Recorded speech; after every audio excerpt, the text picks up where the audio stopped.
log of x squared plus 1, which is, let me just write it this way, d dx of natural log of x squared plus 1 is, one more parentheses, 1 over x squared plus 1 and multiply by the derivative of x squared plus 1, which is 2x up there. So we will just fill it in, 2x over x squared plus 1. And of course, the whole boundary length of the curve of the region R would be adding these two, right? Red plus black, so we gotta put these together, and that will give us the curve that we're looking for, this region boundary. All right, last question. Now this is a volume problem without the rotation. Base of a solid is the region R. So we're gonna build something upon this 3D shape, and as you cross this perpendicular to x-axis, whatever you get, we're gonna make a triangle shape, which is an equilateral triangle. So over here we will have the biggest triangle. Over here you will have the smallest triangle, smaller height. So over here, this length right here is given by cosine minus natural log x. That is one side of the triangle there. So let's look at that here. Let's come over here and then write it out. So we have a triangle. This is one length, and this is half of the length. The height is given by, of course, because of the 30, 60, 90 triangle, height is given by that. Then the area of this triangle is simply that multiplied to that. So L squared radical 3 over 4.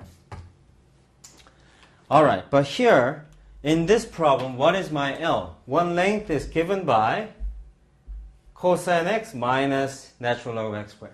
So here what I'm trying to say is L is cosine x minus natural log of x squared plus 1.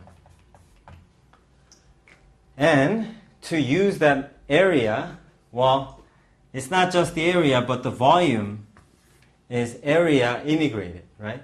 So each point at dx, we are going to use this L, put it in there, so it's going to be cosine x minus natural log of x squared plus 1.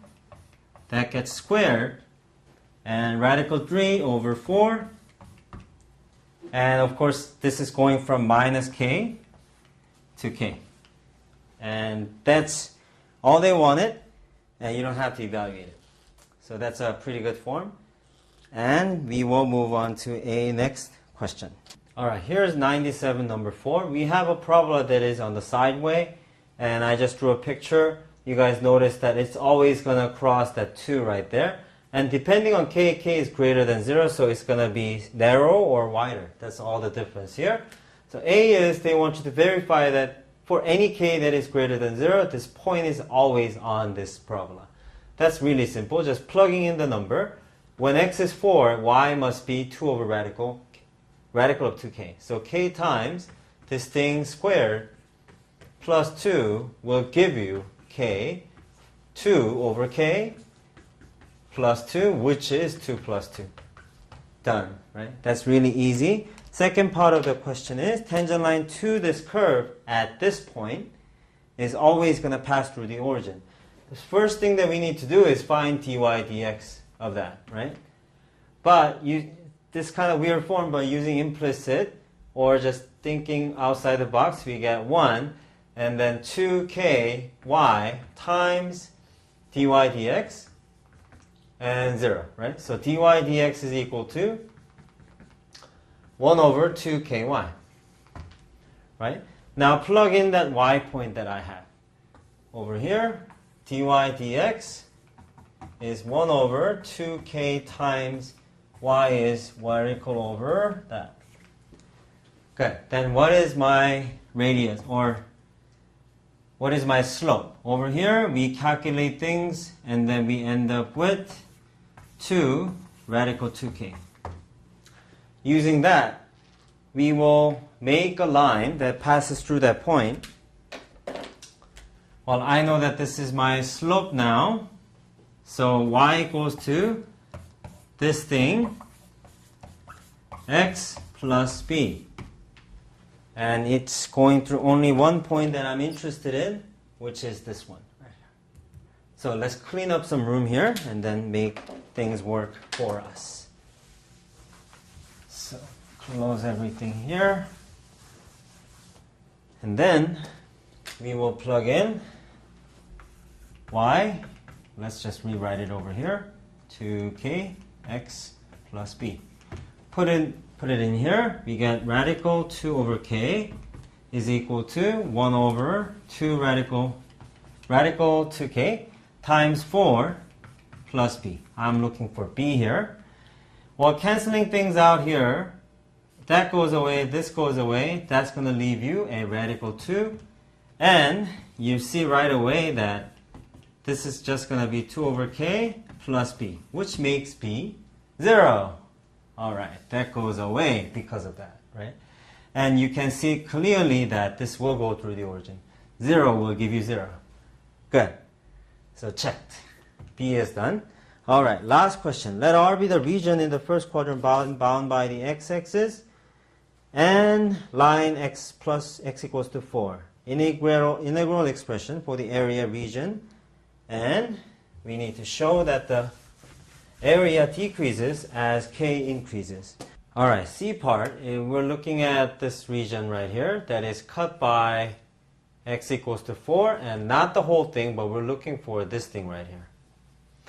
Okay, so we just did the first two problems saying that at 4 and over here this will be 0.4 and radical 2 over k, right? So that is my y value. So here 2 over k. Okay, so what I can do is make this cut like this and see that the thickness is given by dy and just integrate over 0 to radical of 2 over k.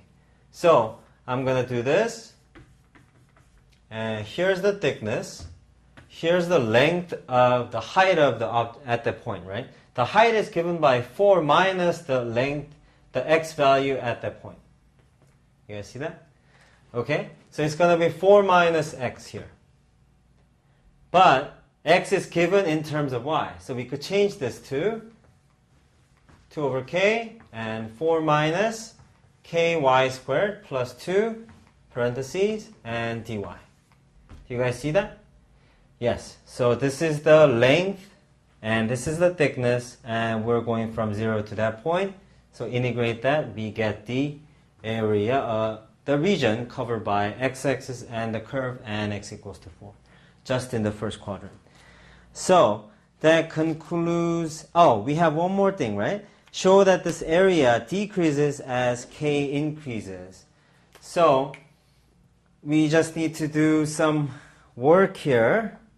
All right, we could see that a decreases as k increases by just simply integrating this first. So by doing that, we get 4y and minus ky cubed over 3 and minus 2y, and then we're going to evaluate it from 0 to radical 2 over k. And by plugging in, you get this answer right here. All the canceling out, you guys can try this on your own. K minus 1 over 2. All right, this is A in terms of k, right? So we want to see what happens at the rate. How is this changing as k changes, right? So once you take the derivative, we get minus 2 radical 2 over 3, and k stays on the bottom as 3 over 2 here. So you can see that because k is always going to be positive, this is always less than 0, no matter what the k is. And that means the rate is always minus, decreasing all the time. Good, so we just proved that k area decreases as k increases, and you can see that on the picture clearly. If k increases, you're going to get a sharper curve and get a smaller area, right? All right, that concludes our session. I hope you guys enjoy the ride so far, and hope you do well on AP exam. See you later.